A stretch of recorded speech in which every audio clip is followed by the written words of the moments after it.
রহমতুল্লিল আলামিনের একটি সুন্নত হলো খাবার শেষে হাতের আঙ্গুলগুলো চেটে চেটে খাওয়া এবং প্লেট চেটে খাওয়া। যদি আমরা খাবার শেষে হাতের আঙ্গুলগুলো চেটে খাই এবং প্লেট চেটে খাই, এই চেটে খাওয়ার মধ্যে মুখের মধ্যে একটা লালা রয়েছে। এই লালার মধ্যে আল্লাহ রাব্বুল আলামিন এমন একটা পাওয়ার দিয়েছেন, এই লালাটা যখন খাবারের সঙ্গে পেটের মধ্যে যাওয়ার কারণে পেটের মধ্যে হজম শক্তিটা বৃদ্ধি করে। এমনভাবে হজম শক্তিটা বৃদ্ধি করার কারণে পেটের খাবারগুলো অতি তাড়াতাড়ি হজম হওয়ার পরে গ্যাস্ট্রিকের আর সমস্যা থাকে না। আমরা এই সুন্নতটা ছেড়ে দেওয়ার কারণে বাংলাদেশের শতকরা 95 জন মানুষের মধ্যে গ্যাস্ট্রিকের সমস্যা।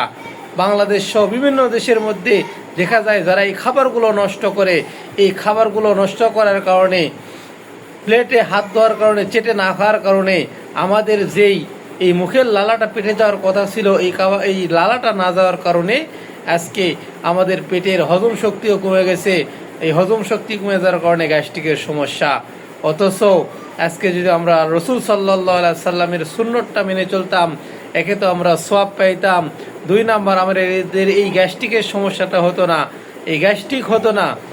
আল্লাহ রাব্বুল আলামিন আমাদের সকলকে খাবারের পরে হাত এবং প্লেট চেটে খাওয়ার তৌফিক দান করুক, এবং কেউ যেন আমরা খাবার নষ্ট না করি।